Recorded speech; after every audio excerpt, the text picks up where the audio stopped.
Herbert promptly told his broker the following morning that they could not meet their $135 million margin call that day. The Hunts brokers promptly sold $100 million worth of silver that day. Their account alone had $90 million worth of equity, and they were expected to lose it all the next day. The CFTC chairman, the chairman of the Federal Reserve, and the United States Treasury Secretary began round-the-clock silver monitoring sessions. On March 27th, Silver Thursday, silver opened up at $15.80 and closed down at $10.80. The stock market crashed on rumors that the Hunts' liquidations of stocks to cover the silver losses, and then rallied to close above the same level. The next day, silver rallied back up to $12. The Hunts' bullion purchases were all averaged around $10, but their futures contracts were purchased around $35. When it was all over, they owed $1.5 billion. On April 2, 1980, the Hunts owned over 158 million ounces of silver. The Federal Reserve Chairman, Paul Volcker, gave approval for a bailout plan for the brothers, fearing a financial disaster.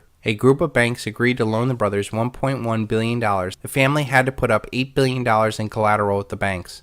After the smoke cleared, it appeared that the drama was not just a one-sided manipulation by the Hunts. The shorts in the Eastern establishment had just as much at stake as the Hunts did. By the mid-1980s, silver was bumping around $17 an ounce again. Shortly thereafter, Reagan came into the presidency and a new optimism gripped the country. In 1988, Bunker filed for personal bankruptcy. In 1989, he left bankruptcy with a net worth of $5 to $10 million and a debt to the IRS of $90 million to be repaid over 15 years. The Bunker's trusts, set up by his father, H.L. Hunt, were currently valued at $200 million. In 2003, they finally made their last payment to the IRS. One thing people should note is that for all the action in the silver market that the Hunts were doing, it had nothing to do with the gold market, which was clearly responding to the seizure of hostages in Tehran, the occupation of the Great Mosque in Mecca, and the Russian invasion of Afghanistan. The week that Russia invaded Afghanistan, silver rose 50% alone that week, from $24 to $36. Bunker later said that it was almost like the silver shorts had the power to manipulate the market, break the market, cost the longs a lot of money, and then turn the media on the longs and brand them as speculators. He thought the media would have been more discerning, but apparently the shorts had a lot of influence on them. I feel there are a lot of lessons here that we can take away from the Hunt story. First and foremost, take possession. If you don't hold it, you don't own it. By taking physical delivery of your metal, it takes away the basis of the illusion.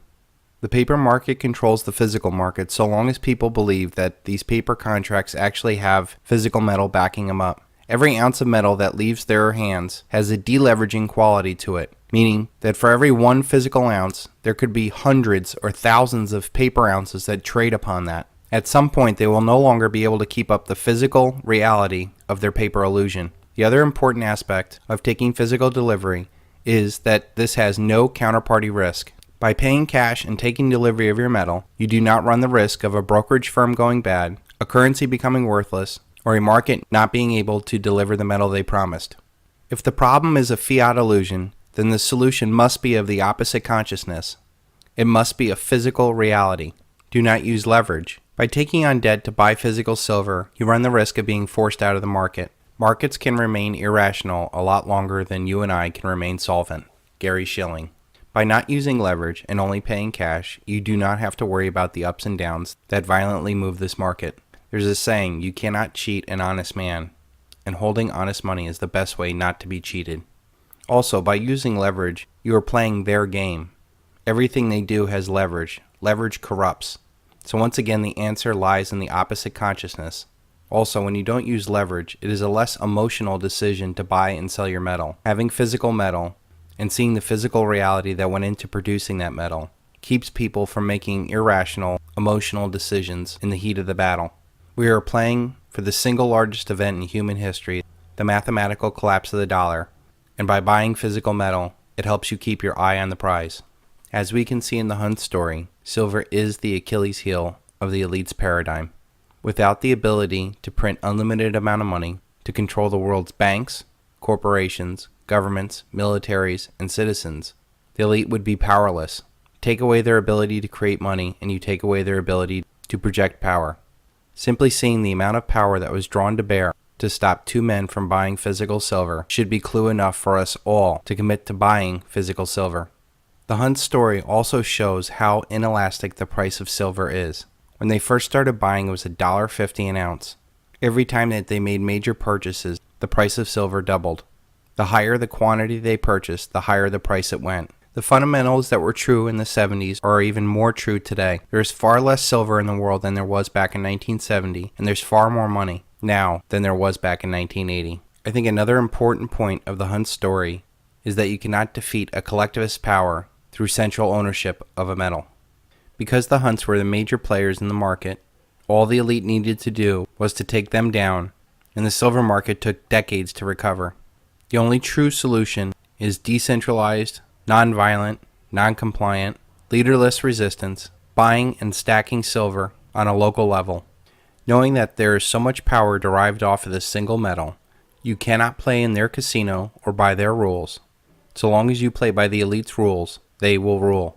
The Hunts had a pretty good idea about how powerful the Rockefellers were, and yet time and time again, they were outmaneuvered by the Rockefellers, both domestically, institutionally, and internationally. The only way to defeat a power like that is to change the rules and work outside the system. You cannot expect to get a fair fight when they own the referees and can change the rules whenever they see fit. There is far too much power at risk. The closer you get to your target, the more dangerous it will become. When you truly understand who and what you're up against, the criminal elite will stop at nothing to ensure their power.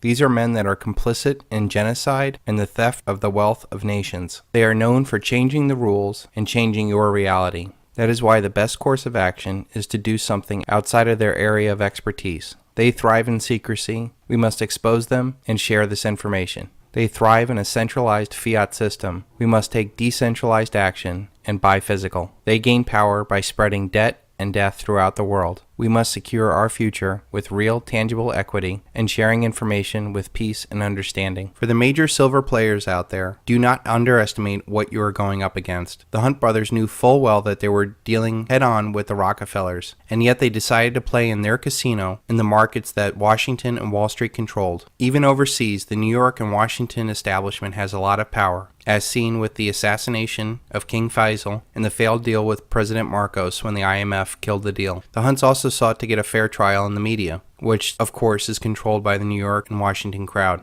As I showed in The Greatest Truth Never Told, you cannot solve a problem with the same consciousness that created it.